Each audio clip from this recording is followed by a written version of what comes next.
The Israeli Prime Minister Benjamin Netanyahu has delivered one of his starkest warnings yet, declaring that the days when terrorist leaders could enjoy immunity anywhere in the world are over.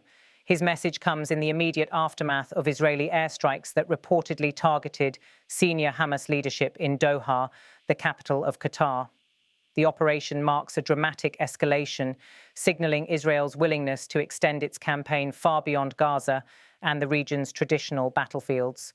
In his words, and I quote, "The days when terror leaders can enjoy immunity anywhere are over. I will not allow such any immunity to take place for those murdering our people."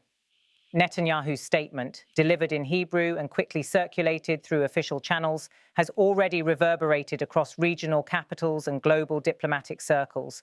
For years, Hamas leaders have found refuge abroad, in Lebanon, Turkey, and most prominently, Qatar. Doha has long played a paradoxical role in Middle Eastern politics. On the one hand, it has hosted Hamas figures, allowing them to operate politically, fundraise, and coordinate. On the other, Qatar has served as a vital intermediary, facilitating ceasefires, humanitarian negotiations, and even prisoner swaps between Israel and Hamas. By targeting Hamas operatives inside Doha, Israel has struck at the heart of this delicate balancing act, raising profound questions about how future diplomacy will unfold. The airstrikes themselves, though still shrouded in some operational secrecy, were described by Israeli officials as precise and limited, designed to target individuals rather than infrastructure. Yet the symbolism was unmistakable. For the first time in recent memory, Israel extended its reach into a Gulf capital, a nation that is not formally hostile, but also not aligned with Israeli security concerns. In doing so, Netanyahu has crossed a threshold that many observers once considered unthinkable. The response from Qatar was swift and forceful. Officials in Doha condemned the strikes as a blatant violation of sovereignty and international law. They warned that such actions undermine the very channels of communication that have repeatedly been used to de-escalate violence in Gaza and southern Lebanon. Behind closed doors, Arab diplomats scrambled to assess the fallout. Could this strike force Qatar to sever its intermediary role? And if so, what alternatives remain for indirect communication between Israel and Hamas? Internationally, reactions were mixed. Some Western capitals refrained from immediate comment, signaling a wait-and-see approach. Others quietly acknowledged Israel's security concerns, but expressed unease about the precedent of conducting targeted killings in a third country. The United Nations has already signaled it will hold consultations, and human rights organizations have voiced concern that such strikes blur the line between military necessity and unlawful aggression. Inside Israel, the political reverberations were equally strong. Netanyahu framed the operation as a bold step in protecting Israeli lives, presenting himself as a leader unwilling to allow Hamas commanders to operate freely overseas. For his supporters, this is precisely the kind of decisive leadership they demand, a message that Israel will act unilaterally if it must, and that no place is beyond reach.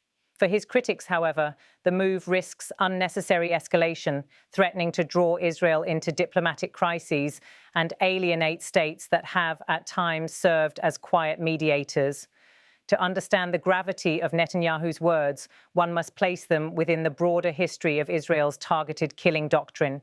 For decades, Israel has carried out covert operations and airstrikes against militant leaders in Gaza, the West Bank, Lebanon, and even further afield.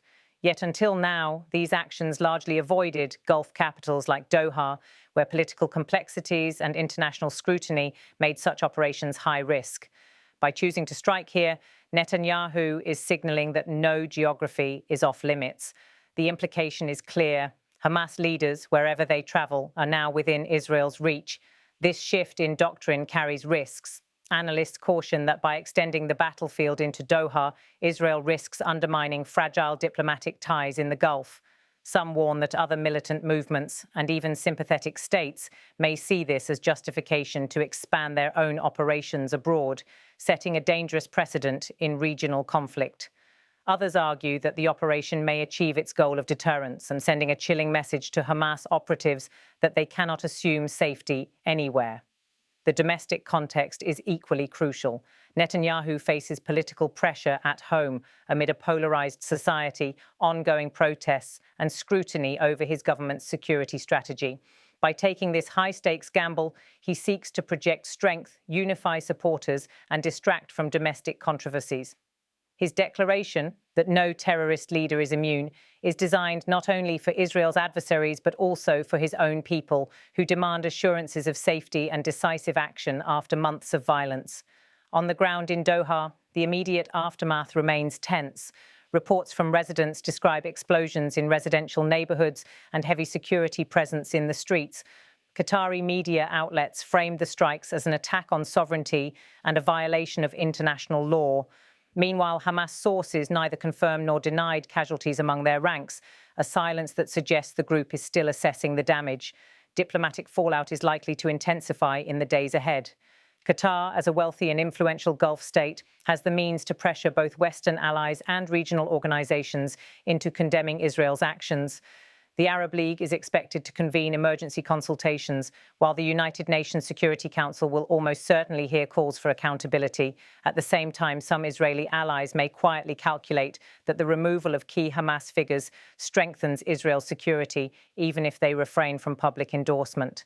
Looking forward, the question remains, will this strike achieve its intended effect, or will it spiral into further escalation? Israel has signaled that it will not hesitate to act again, while Hamas, though weakened, may seek retaliation through rocket fire, cross-border operations, or attacks on Israeli citizens abroad. In such a volatile landscape, even a single strike can set off a chain reaction. And yet Netanyahu's words underscore a broader philosophy, one that defines his legacy as a security-focused leader. By proclaiming that the age of immunity is over, he positions Israel as both a regional power willing to break taboos and a nation determined to confront its enemies wherever they may hide. Whether this stance brings long-term security or fuels further cycles of violence is a question that remains unanswered. For Israel's citizens, the promise of protection is paramount. For the region, the spectre of escalation looms large. And for the world, the strike in Doha serves as a stark reminder that in today's conflicts, borders offer little refuge and political capitals are no longer untouchable. Netanyahu's declaration is not just a warning, it is a policy shift that could reshape the trajectory of Middle Eastern conflict in the months and years to come. The days when terror leaders can enjoy immunity anywhere are over. I will not allow such any immunity to take place for those murdering our people.